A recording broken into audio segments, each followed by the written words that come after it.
नमस्कार दोस्तों, यह नैना सीरीज की तीसरी कहानी है। कहानी का नाम है पुनरावृत्ति यानी रिपीटेशन। आशा है आप सभी को मेरी कहानियाँ पसंद आ रही हैं। यदि पसंद आ रही हैं तो इसे शेयर करना बिल्कुल ना भूलें, साथ ही सब्सक्राइब करें और जिसको भी आप सजेस्ट कर रहे हैं कृपया उससे कहें कि वह सब्सक्राइब करें। चलिए सुनते हैं तीसरी कहानी पुनरावृत्ति। मारिया के घटना के बाद विदेश की नौकरी और घर छोड़कर मैं अपने घर इंडिया वापस आ गई, मेरी माँ के पास। घर आने के बाद सोचा अब कुछ महीने का रेस्ट करूंगी। अभी कुछ टाइम घर पर रुकूंगी, उसके बाद ही दोबारा जॉब ढूंढूंगी। माँ को यह बात बताई तो माँ बहुत खुश हुई और साथ ही बोली, अच्छा है, कुछ दिन मेरे ही पास रुक जा, फिर आराम से जॉब कर लेना। दिवाली भी आ रही है, सभी से मिलना हो जाएगा। भाई भी तो आ रहा है, उसी के साथ बैठकर डिस्कस कर लेना कि कहाँ पर जॉब लेनी है। माँ की यह बात मेरे मन को भा गई, क्योंकि इंडिया जितना मैं जानती हूँ उससे कहीं ज्यादा मेरा भाई जानता है। यहाँ बताना जरूरी है कि मेरा एक बड़ा भाई है, उसका नाम सूरज है। माँ से एक दिन मजाक में ऐसे ही पूछ लिया था, माँ भाई का नाम सूरज और मेरा नाम नैना क्यों रखा? तब इस पर माँ ने मुस्कुराते हुए जवाब दिया था, शादी के काफी समय बाद तुम्हारा भाई हुआ। शादी के काफी समय बाद तक बच्चे ना होने के कारण हमारी जिंदगी अमावस की रात की तरह हो गई थी। तब तुम्हारा भाई सुबह के सूरज की तरह सारा अंधेरा हटा दिया, इसलिए उसका नाम सूरज रखा। और बेटा होने के बाद भी एक छोटी सी नन्ही परी की चाहत थी। तब 3 साल बाद तुम हुई और तुम हमारी आंखों का तारा बन गई। साथ ही तुम्हारी आंखें भी बहुत सुंदर थीं, इसलिए तुम्हारा नाम नैना रखा। माँ की बातों में लॉजिक ज्यादा था या इमोशंस पता नहीं, पर हम दोनों भाई बहन के नामों के पीछे माँ ने जो कारण बताया था वह मुझे बहुत पसंद आया। मेरा भाई डॉक्टर है। एमएस कंप्लीट करने के बाद भारत के एक महानगरीय अस्पताल से उसे ऑफर आया और वह वहीं शिफ्ट हो गया। अस्पताल की तरफ से उसे एक घर भी दिया गया है। मुझसे 3 साल बड़ा है, पर शादी के लिए अभी भी राजी नहीं है। दिवाली की छुट्टी में वो शायद 1 हफ्ते के लिए घर आएगा। पिछले साल भी मैं उससे नहीं मिल पाई थी। यही लगभग 2-3 साल से मेरा और उसका मिलना नहीं हुआ है। इसीलिए अब जब वो दिवाली की छुट्टी पर आ रहा है तो एक अलग ही खुशी का महसूस हो रहा है। हम दोनों भाई बहन का रिश्ता और भाई बहन जैसा ही है। जब हम लड़ते हैं तब सांप और नेवला, और जब अच्छे तो बहुत अच्छे। हम दोनों ही काफी बड़े हो गए हैं, मैं 25 और वो 28, फिर भी हम बच्चों जैसे लड़ते हैं। और भाई हर बार एक ही बात कहता है, मैं माँ पापा का असली बेटा हूँ, तुझे तो हम कचरे के ढेर से उठा के लाए थे। यह कहकर वह हर लड़ाई में बाजी मार जाता था। कुछ दिनों बाद ही दिवाली थी, इसलिए घर में सफाई का काम शुरू हो चुका था। लोगों के साथ साथ हम भी उनके कामों में हाथ बटाते थे। भाई धनतेरस के एक दिन पहले आने वाला था, इसलिए माँ का प्लान था कि उससे पहले सारा घर साफ सफाई होकर सारा सामान भी ठीक तरीके से जम जाना चाहिए, क्योंकि भाई उसके कमरे के अलावा और कहीं भी सोना या रहना पसंद नहीं करता था। हुआ भी वही जैसा मालकिन ने कहा। धनतेरस के 2 दिन पहले ही पूरा घर कांच जैसा चमकने लगा। मैंने और माँ ने मिलकर काफी सारी मिठाइयाँ बनाई और घर भी सजाया। भाई भी यथा समय हाजिर। बड़े दिनों बाद आने के कारण माँ ने उसकी आरती उतारी और साथ में नजर उतारना भी नहीं भूली। मुझे देखकर वह फिर से बोल पड़ा, क्यों रे, दिन भर पड़ी पड़ी चढ़ती रहती है? देख कैसे भैंस जैसी फैलती जा रही है। भैया, मैंने मुंह फुलाकर कहा और इस पर माँ और भाई दोनों हंस पड़े। ऐसे ही हंसी मजाक में वह दिन पूरा निकल गया। धनतेरस की सुबह जब हम सभी तैयार होकर डाइनिंग रूम में पहुंचे तब भाई ने उसका पोटला निकाला। उसका पोटला अर्थात उसके साथ एक बैग हमेशा रहता है। पता नहीं कितने सालों से मैं वही बैग उसके साथ देख रही हूँ, इसलिए मैंने उसका नाम पोटला रखा है। उस पोटले में से उसने एक एक करके सामान निकालना शुरू किया। माँ के लिए एक गिफ्ट, एक मेरे लिए, एक पापा के लिए और घर में काम कर रहे लोगों के लिए भी वह गिफ्ट्स लाना नहीं भूला। ऐसे ही धनतेरस भी निकल गया और दिवाली पर भी हम दोनों भाई बहन और पूरा परिवार मिलकर बहुत मस्ती की। ऐसे ही दिन निकल गए। भाई दूज आ गया। भाई दूज के दिन भी बहुत मस्ती हुई, बहुत हंसी ठहाके हुए, नोक झोंक हुई। अगली शाम को भाई को निकलना था, इसलिए माँ उसी में बिजी हो गई। कहीं लड्डू का डब्बा तो कहीं घी की सीसी। दिवाली की मौज मस्ती में मुझे इतना टाइम ही नहीं मिला था कि मैं भाई के साथ बैठकर 2 पल बात करूं। और कल वो जाने वाला है, यह सोचकर ही बहुत बुरा लग रहा था। न जाने कैसे ये 5-6 दिन निकल गए, पता ही नहीं चला।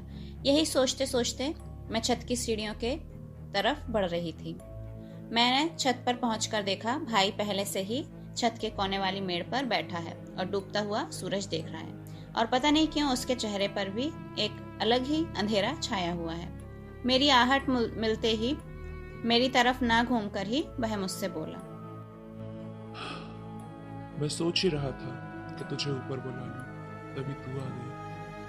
मैंने उसके कंधे पर हाथ रखा और बुझे से स्वर में कहा, भाई तू उदास क्यों है? भाई जबरदस्ती एक मुस्कान लाकर बोला, घर आते टाइम कितना कुछ सोचते हुए आया था कि तेरे साथ ये बात करूंगा, तेरे साथ वो बात करूंगा, पर देख ये 5-6 दिन कैसे निकल गए, पता ही नहीं चला। और कल मुझे वापस जाना है। इसके बाद उसने एक लंबी सी सांस छोड़ी और वह फिर से बोला, छोड़ ये सब बातें। यह बता, जॉब का क्या सोचा है? इस बारे में तो अपनी कोई बात ही नहीं हुई। मैंने भी उदासी की चादर हटाई और हल्के स्वर में बोली, हाँ भैया, मैं भी इसी बारे में बात करना चाह रही थी। तू ही बता, कहाँ जाना सही रहेगा? Do you want to go abroad again? ना बाबा ना, भले मुझे यहाँ जॉब ना मिले, पर मैं अब विदेश नहीं जाऊंगी। मुझे यहीं रहना है, कुछ भी कर लो। ओके ओके, समझ गया। तो एक काम कर, मेरे यहाँ आ जा। काफी सारी कंपनीज हैं और शहर के एक नामी दामी सॉफ्टवेयर कंपनी है जिसके चीफ का एक मैंने कॉम्प्लिकेटेड ऑपरेशन किया था, तब से वो मुझे बहुत मानते हैं। तू कहे तो मैं उनसे बात करूं? नहीं नहीं भैया, लेट मी ट्राई फर्स्ट। मुझे मेरी क्वालिफिकेशन पर पूरा भरोसा है। यदि किसी कारणवश फिर भी नहीं होता है, देन यू कैन ट्राई। मेरी बात सुनकर भाई बहुत खुश हुआ और तय हुआ कि जैसे ही कंपनी में जॉब के लिए वैकेंसीज निकलेंगी, मेरा भाई मुझे इन्फॉर्म करेगा। अगले दिन शाम को भाई निकल गया और घर पूरा वीरान हो गया। माँ सोफे पर आधी बैठी आधी लेटी हालत में, चेहरे पर कोई भाव नहीं, और पापा बार बार चैनल बदल रहे और झुंझला रहे। मुझे भी बुरा लग रहा था, तो मैं भी चुपचाप अपने कमरे में चली गई। मेरी किस्मत अच्छी थी या नियति का खेल था, पता नहीं, पर जिस दिन भाई ने हॉस्पिटल ज्वाइन किया उसी दिन उसका कॉल आ गया। हेलो भाई, ठीक है ना तू?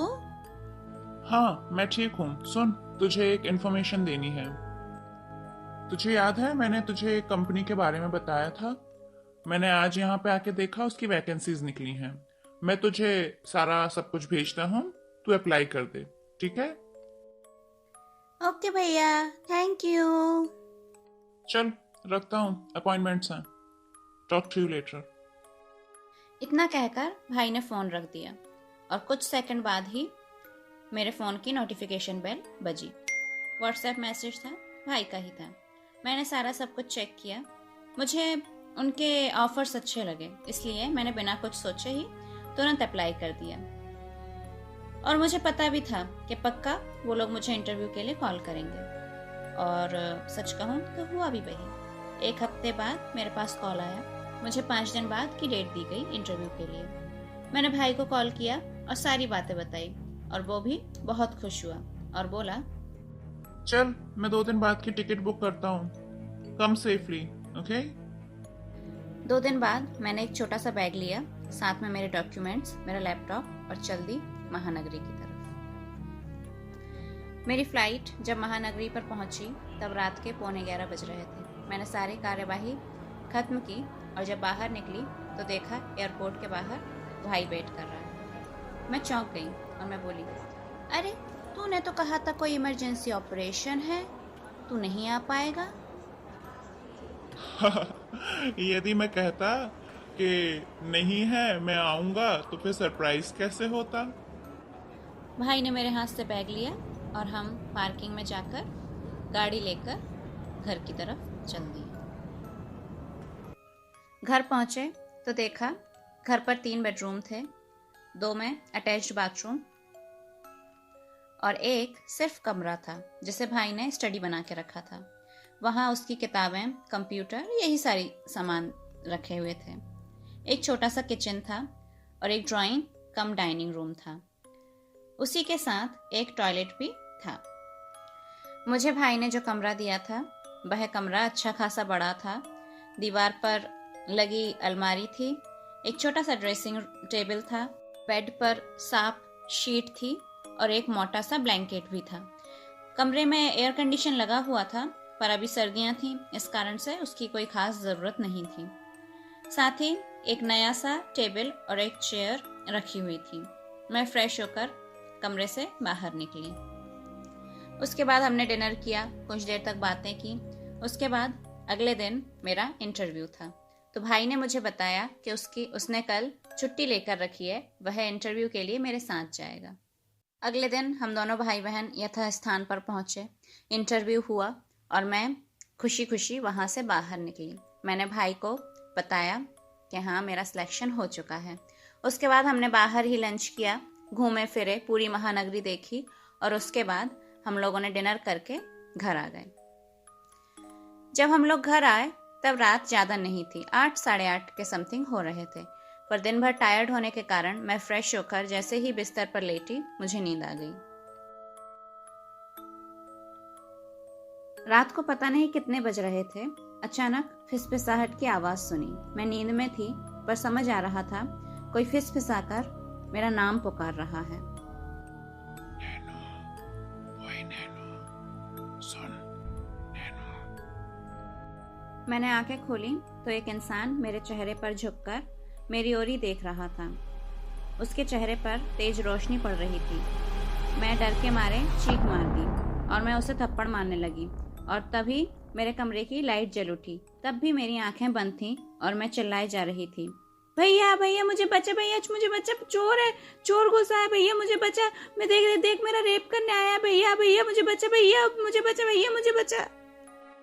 लाइट जलते ही उसने मेरे मुंह पर हाथ रखा और बोला, अबे आँख खोल, मैं तेरा भैया ही हूँ। कुछ बोल पाती उससे पहले ही वो मुंह फुलाकर बोल पड़ा, मुझे तो तूने एक ही पल में चोर और रेपिस्ट बना दिया। मैंने दांतों तले जीभ दबाते हुए और हंसी रोकते हुए बोली, सॉरी भैया, तू इतनी रात को वो भी ऐसे आएगा, इसका मुझे सपना थोड़ी ना आया था, सॉरी यार। वह मुंह बनाकर ही बोला, ठीक है, पर जो तूने थप्पड़ मारे उनका क्या? अब की मैं हंसी नहीं रोक पाई और मैं बोल पड़ी, जैसी करनी वैसी भरनी। पर तू ये बता कि तू ऐसे यहाँ क्यों आया था, क्या करना चाह रहा था तू? इतने सब कांड में शायद वो भूल ही गया था कि वो यहाँ क्यों आया। थोड़ी देर गाल पर हाथ मलते हुए फिर वह याद करके बोला, शहर से कुछ दूरी पर एक गांव है, बीरान है। यही कोई 20-25 साल पहले मलेरिया के प्रकोप से गांव के आधे से ज्यादा लोग मारे गए और जो थोड़े बहुत लोग बचे थे वो डर के मारे वहां से भाग गए। मुझे यह बात कल ही पता चली थी, पर तेरा इंटरव्यू मेरे हॉस्पिटल के चक्कर में मैं बताना ही भूल गया। अभी मैं कमरे में जाकर एक किताब पढ़ रहा था, वहीं पढ़ते पढ़ते मुझे याद आई ये बात, तो मैंने सोचा तुझे बता दूं। मुझे क्या पता था कि तू इतनी जल्दी सो जाएगी। भाई की सारी बातें सुनकर मुझे बड़ा कौतूहल हुआ और फिर मैंने भाई की तरफ प्रश्न भरी निगाहों से देखते हुए कहा, तो अब तेरा क्या प्लान है? अभी 11:30 बज रहे हैं और देख बाहर चांदनी रात है। अगर तू राजी है तो चले, एडवेंचर सा हो जाएगा, क्या कहती है? उसके बस बोलने भर की देरी थी और मैं फटाक से उठकर बिस्तर से खड़ी हो गई। चल फिर, किस बात की देरी है, चल बोरिया बिस्तर उठाते हैं और चलते हैं। भाई भी मेरी बात सुनकर खुश हो गया और कपड़े बदलने अपने कमरे में चला गया। हम दोनों ने ही सिंपल जीन्स और टी शर्ट पहनी थी। मच्छरों से बचने के लिए ओडोमॉस लगाया और सांप बिच्छू से बचने के लिए बड़े बड़े शूज अर्थात कैम्बूट पहने हुए थे। फोन काफ़ी चार्ज था, फिर भी भरोसा नहीं, इसलिए भाई ने विदेशी टॉर्च बड़ी वाली रख ली थी। मैंने भी सेफ्टी के लिए एक पॉकेट नाइफ रखा हुआ था और साथ में पेपर स्प्रे भी। पता नहीं कब किस चीज़ की ज़रूरत हो पड़ जाए। ठंड से बचने के लिए दोनों ने ही लेदर जैकेट और ग्लव्स भी पहन रखे थे। और फिर भी जो कुछ महसूस हो रहा था कि ज़रूरत पड़ सकती है, वो सारा सामान हमने बैग में भर लिया और हमें निकलते निकलते लगभग 1:45 बज गए। शहर के आखिरी पेट्रोल स्टेशन से हमने गाड़ी का टैंक फुल करा लिया और मैप के सहारे चलने लगे। लगभग 1 घंटे बाद हम उस जगह पर पहुंचे। गांव में एंटर करते ही भाई ने गाड़ी स्लो कर ली। चांदनी रात थी, इसलिए सब कुछ काफी साफ साफ दिखाई दे रहा था। कहीं दीवारें टूटी हैं तो कहीं किसी घर की छत टूट गई है तो कहीं ईंटें यहाँ वहाँ बिखरी पड़ी हैं। घर सारे के सारे खंडर दिखाई दे रहे थे। गाड़ी जाने का रास्ता कभी किसी जमाने में ठीक ठाक होगा, पर अभी रास्ता पूरी तरीके से ऊबड़ खाबड़ था। हम गाड़ी में थे, पर हमें ऐसा महसूस हो रहा था जैसे हम वॉशिंग मशीन में हैं। एक जगह पर एक ऊंची सी जगह दिखाई दी और वहाँ एक टूटा सा मंदिर था। हम वहाँ रुके। भाई ने उतरने का इशारा किया। मैं गाड़ी से उतरी, साथ ही भाई भी उतरा। हम मंदिर की तरफ बढ़े। चारों ओर सन्नाटे के सिवाय और कुछ भी नहीं था। यहाँ निशाचर प्राणियों की भी आवाज नहीं आ रही थी। सब शांत था। हम चलते चलते मंदिर के सीढ़ियों तक पहुंच गए। कभी ये सीढ़ियां हुआ करती थी, पर अब उबड़ खाबड़ पत्थर का ढेर मात्र है। हम सावधानी से उन पर पैर रखते हुए चढ़ने लगे। जहाँ कभी मंदिर का बरामदा हुआ करता था, हम गिरते पड़ते वहां पहुंचे। मंदिर के अंदर टॉर्च की रोशनी डाली। दरवाजे का कोई नामो निशान वहां पर नहीं था। रोशनी सीधे अंदर पड़ी। मंदिर में कोई विग्रह नहीं था, ना ही कोई घंटी थी। मंदिर के खंबे अपनी जीर्ण सी पसलियां निकालकर खड़े थे। मंदिर के आसपास घनी झाड़ियां थीं। हम यहाँ वहाँ टॉर्च की रोशनी डालकर देख रहे थे। तभी झाड़ियों के भीतर से आवाज आने लगी। पहले एक तरफ से, फिर कुछ सेकंड्स बाद चारों तरफ से। मैं डर गई और मैंने भाई का हाथ कसकर पकड़ लिया। तभी जोर से लोमड़ियों की सम्मिलित संगीत सुनाई दी। भाई ने कसकर मेरा हाथ पकड़ा और बोला, नैना, रन। हम वहां से भागकर नीचे आने लगे। तभी एक पत्थर से मुझे ठोकर लगी और मैं ऊपर से गिरते हुए नीचे आ गई।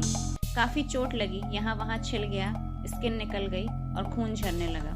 पर उस समय उन सब पर ध्यान देने का वक्त नहीं था। भाई ने मेरा हाथ थामकर मुझे उठाया और गाड़ी में आकर बैठ गए। और कुछ देर गाड़ी में बैठकर ही हम सांस लेने लगे। तभी भाई बड़बड़ाते हुए बोले, वैसे तो लोमड़ी एक भीरू प्राणी है, पर जब झुंड में होते हैं तब कुछ भी कर सकते हैं।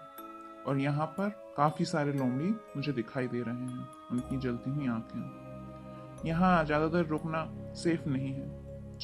चलते हैं। वैसे तो ठीक तो है ना? बहुत तेज लगा क्या? दर्द हो रहा है? नहीं, ना तो तेज लगा है और ना ही दर्द हो रहा है। पत्थरों ने मुझे लाड़ किया है ना, बड़ा मजा आ रहा है मुझे। अब मुंह क्या ताक रहा है? चला गाड़ी स्टार्ट कर। भाई ने गाड़ी स्टार्ट करने की कोशिश की, पर गाड़ी 2-3 झटके देकर फिर से वहीं की वहीं रह गई। मैंने भी कोशिश की, पर गाड़ी टस से मस नहीं है। ना ही स्टार्ट ले रही थी और ना ही कुछ हो रहा था। मैंने गुस्से में झुंझलाते हुए भाई से कहा, क्यों रे, तूने गाड़ी की सर्विसिंग नहीं कराई?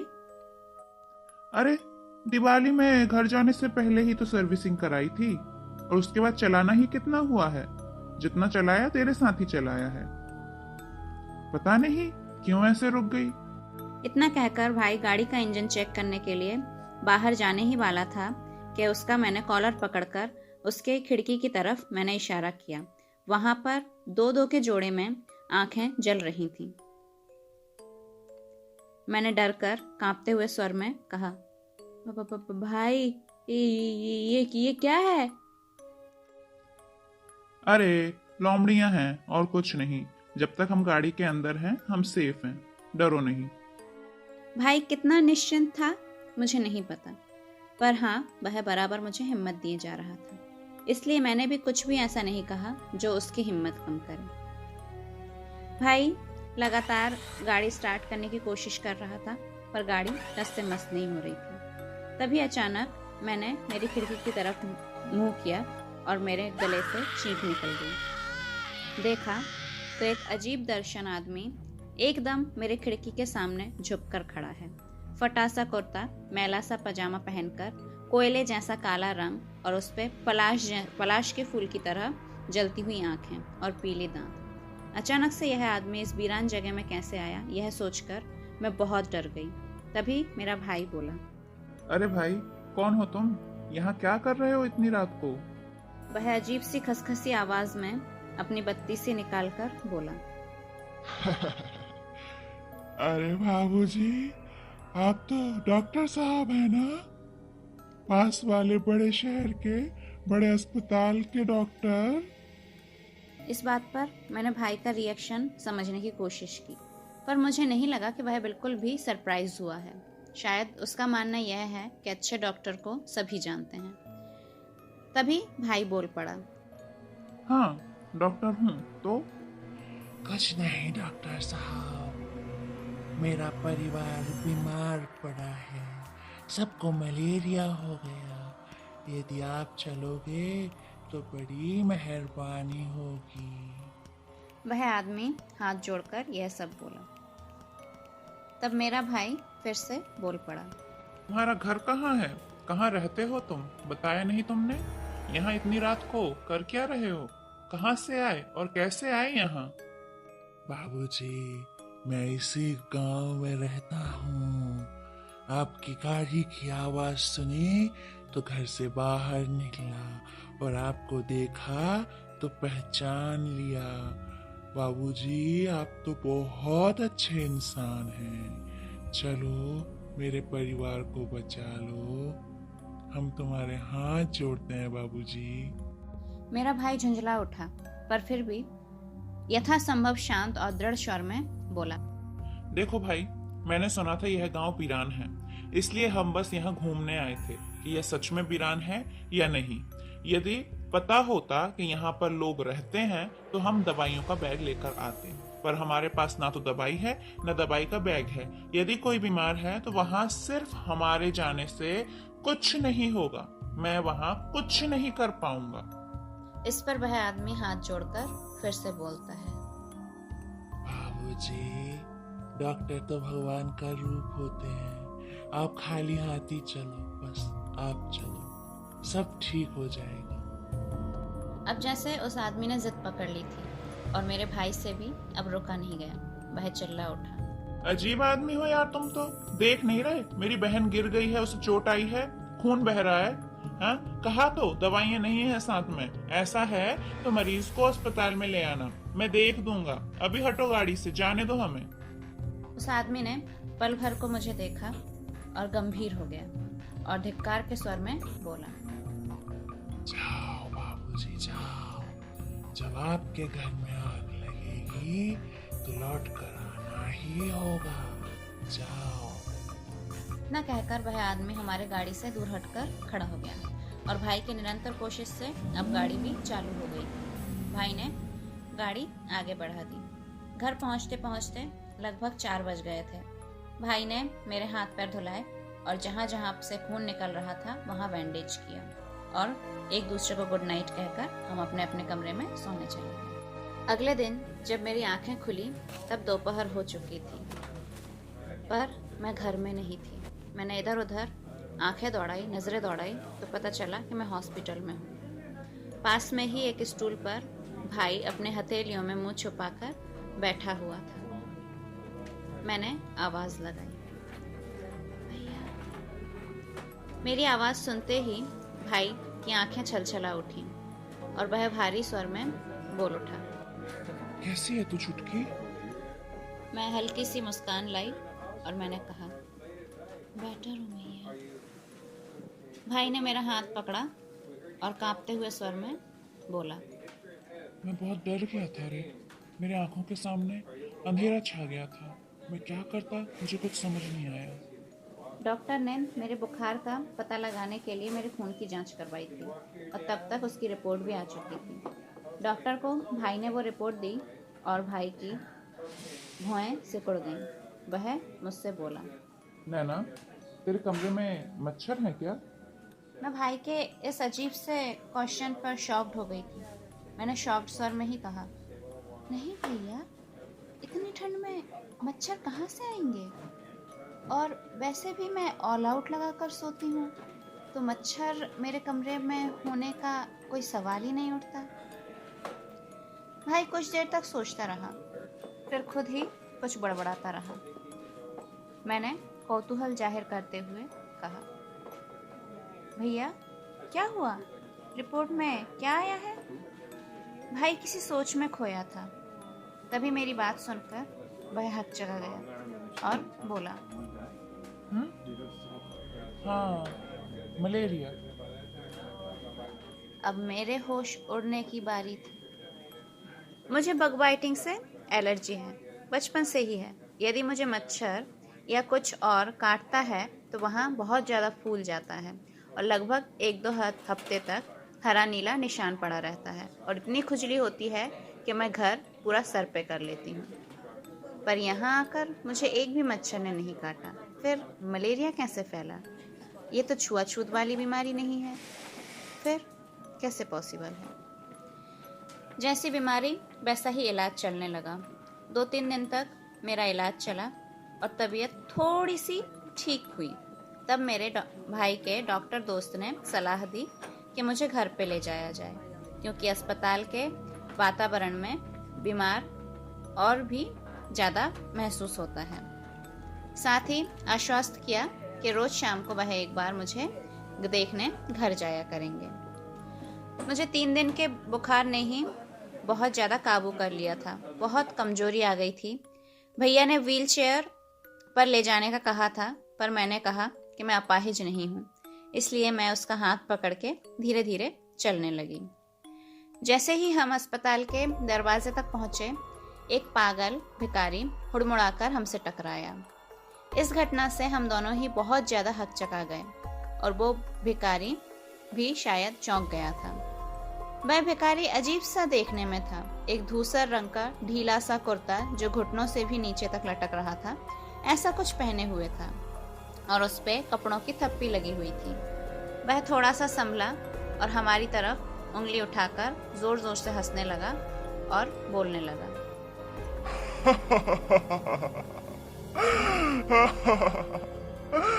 घर में आग लगी है। घर में आग लगी है डॉक्टर, तुझे लौटना होगा। घर में आग लगी है। इतना कहकर वह और भी जोर जोर से हंसने लगा।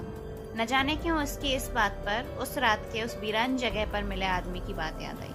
उसने भी कुछ ऐसा ही कहा था। बाबूजी, जब आपके घर में आग लगेगी, आपको लौटना ही होगा।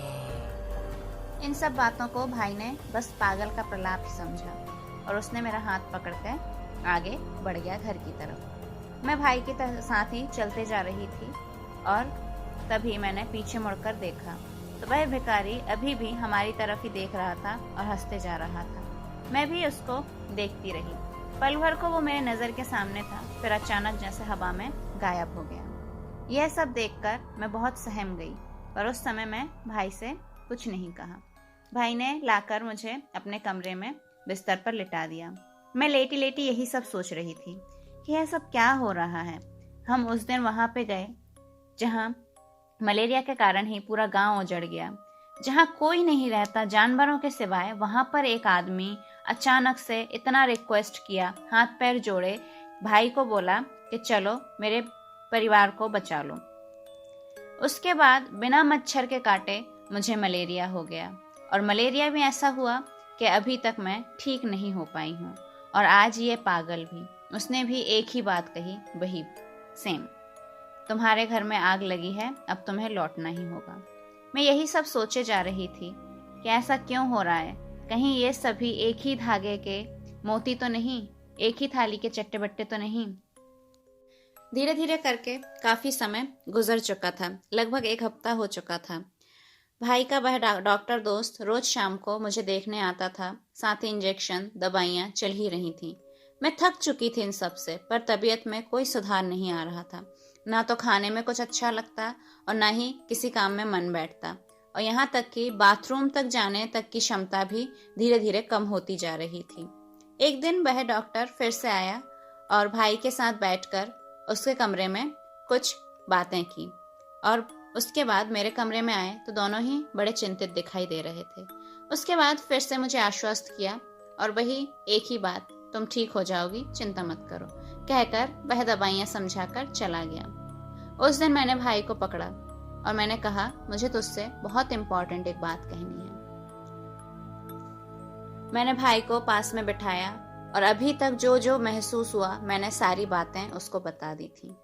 भाई विश्वास करने को तैयार नहीं था। वह डॉक्टर था, वह लॉजिकल वे में सोचता था। पर जब मैंने उसको सिमेरियन कॉफी शॉप और मारिया वाली घटना सारी बताई, तब उसे विश्वास हुआ कि हाँ, शायद ऐसा हो भी सकता है। सब कुछ सुनने के बाद भाई दबे स्वर में बोला, अब क्या करना है? इतने समय से सोए आत्माओं को हमने जगाया है, पर उन्हें शांत कैसे करें? मुझे तो कुछ नहीं पता। तुझे कुछ पता है क्या? मुझे लगता है हमें वहाँ वापस जाना चाहिए। न जाने क्यों मेरा मन कह रहा है वहाँ के लोग डॉक्टर का इंतजार करते करते मर गए और उनकी आत्माएं अतृप्त रह गईं। इसलिए तेरे जाने से वहाँ आत्माओं की नींद खुल गई है। उन्हें एक उम्मीद दिखाई दी कि यहाँ इस गांव में एक डॉक्टर आया है, पर तूने वहाँ ना जाकर बहुत बड़ी गलती की। अब मुझे लगता है कि तुझे वहाँ जाना चाहिए और साथ ही उनकी आखिरी इच्छा पूरी करनी चाहिए। ठीक है, मैं तैयारी करता हूँ, फिर खाना खा के तू आराम करना और मैं वहाँ निकल जाऊंगा। नहीं भैया, मैं तुम्हारे साथ जाऊंगी। मैं तुझे अकेला नहीं छोड़ सकती। मैं भी उस दिन तेरे साथ गई थी, तो यदि तूने कोई गलती की है तो उसकी सहभागिनी मैं भी हूँ। हम दोनों ही साथ में जाएंगे। जो होगा साथ में होगा। यदि जिएंगे तो साथ में, मौत आएगी तो साथ में। मैं तुझे अकेला नहीं छोड़ सकती। मेरी तबीयत देखकर भाई आनाकानी कर रहा था, पर मैं भी जिद पर थी कि मैं उसे अकेले किसी भी हाल में नहीं छोड़ सकती। काफी देर ऐसे ही हाँ ना करते हुए आखिर में भाई ने हार मान ली और वह मुझे ले जाने को तैयार हो गया। वहां जाने के लिए पिछले दिन की तरह ही हम लोग तैयार हुए, सारा सामान लिया। साथ ही भाई ने आज अस्पताल का बड़ा सा बैग भी लिया था, जिसमें दवाइयाँ, इंजेक्शन, काफी सारी चीजें उसने डाल रखी थी। हम वहां जाने के लिए तैयार हो गए। तभी मुझे ठंड देकर बुखार आना शुरू हो गया और 1-2 बार उल्टियां भी हो गई। मेरी तबीयत लगातार खराब की तरफ बढ़ रही थी। जैसे तैसे मैं गाड़ी में बैठी और भाई ने गाड़ी चलाना शुरू की और कुछ देर में हम लोग उस मंदिर तक पहुंच गए। भाई ने वहां गाड़ी लगाई और नीचे उतर के आवाज लगाने लगा, कोई है? हम लौट आए हैं। Hello, somebody is there? तभी अचानक पता नहीं कैसे बहुत तेज हवा चलने लगी। टूटे हुए घरों से धूल उड़ने लगी और भाई झट से गाड़ी में आके बैठ गया। पलक झपकते ही वहां का पूरा माजरा अलग था। वहां जहां पूरा वीरान और सुनसान जगह थी, वहां पर कुछ लोग कांधे पर अर्थी लेकर, हाथ में लालटेन लेकर राम राम सत्य है की बोली बोलते हुए जा रहे थे और घर जो टूटे फूटे खंडर थे वहां से रोने की आवाज आ रही थी। किसी भोजबाजी की तरह मंदिर का घंटा बजने लगा। औरतें बैठकर विलाप कर रही थीं और कुछ औरतें भजन कीर्तन कर रही थीं और वही पागल भिखारी वहां का आज उसका पहनावा पूरी तरीके से बदल चुका था। वह एक कुर्ता और एक पजामा पहने हुए था। वह मंदिर की चौखट पर माथा कूट रहा है। अभी तक जो खंडर नजर आ रहे थे वो सभी घर अब घर हैं और वहां दिए जलते दिखाई दे रहे हैं। सभी घरों से कम ज्यादा विलाप की आवाज आ रही थी। तभी अचानक सब शांत हो गया। हर चीज पहले जैसी, सब कुछ एक पल के लिए सब कुछ वैसा क्या वैसा हो गया। कहाँ गए वो अर्थी वाहक? कहाँ गया वो मंदिर? वहां मंदिर का शोरगुल सब कहाँ गायब हो गया? घर के जलते दिए सब कुछ जैसे हवा में बुझ गए हों, सब कुछ जैसे हवा में गायब हो गए हों।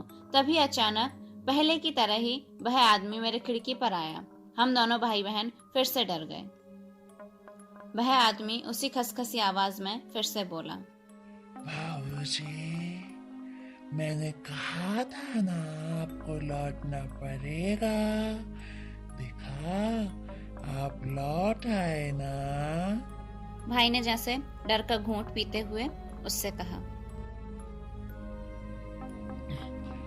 हाँ भाई, हम आ गए हैं। बताओ कहाँ जाना है? उसने अंधेरे की ओर उंगली उठाकर निर्देशित करते हुए कहा। बस यही बाबूजी, ज्यादा दूर नहीं है। भाई ने दबाव का बड़ा बैग उठाया और मुझसे बोला, नैना, तू यहीं रुक, गाड़ी लॉक कर लेना। जितने जल्दी पॉसिबल होगा मैं लौट आऊंगा। नहीं भैया, मैं तुझे अकेला नहीं छोड़ूंगी, मैं भी जाऊंगी तेरे साथ। मेरी हाँ में हाँ मिलाते हुए वह आदमी बोल पड़ा। बाबूजी, आने दो बिटिया को, वह हमारे यहाँ सुरक्षित है। हमारे यहाँ बेटियों को माता का रूप माना जाता है। आप मन में कोई संदेह ना रखिए। 2-3 बार कहने पर भाई भी राजी हो गया मुझे साथ ले जाने के लिए। हम दोनों भाई बहन ही गाड़ी से उतरे और उस आदमी के साथ जाने के लिए तैयार हो गए।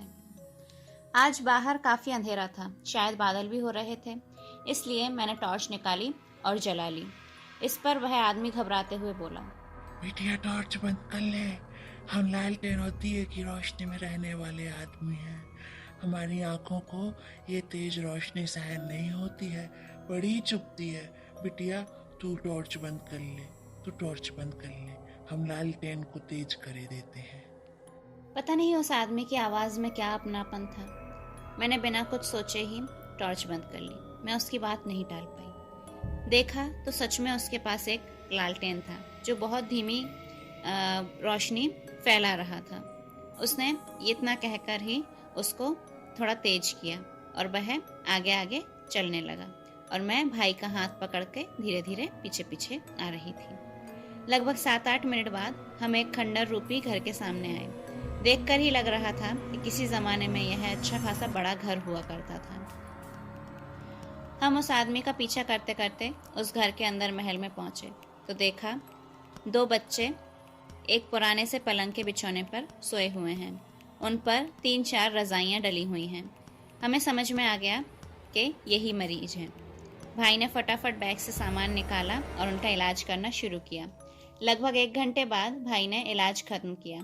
तब वह आदमी बहुत खुश हुआ और भाई को एक बड़ा सा कागज का टुकड़ा दिया और मुझे एक पुरानी सी पोटली और बोला, बाबूजी, बिटिया रानी, ये दोनों चीजें ही मेरी जिंदगी भर की कमाई है।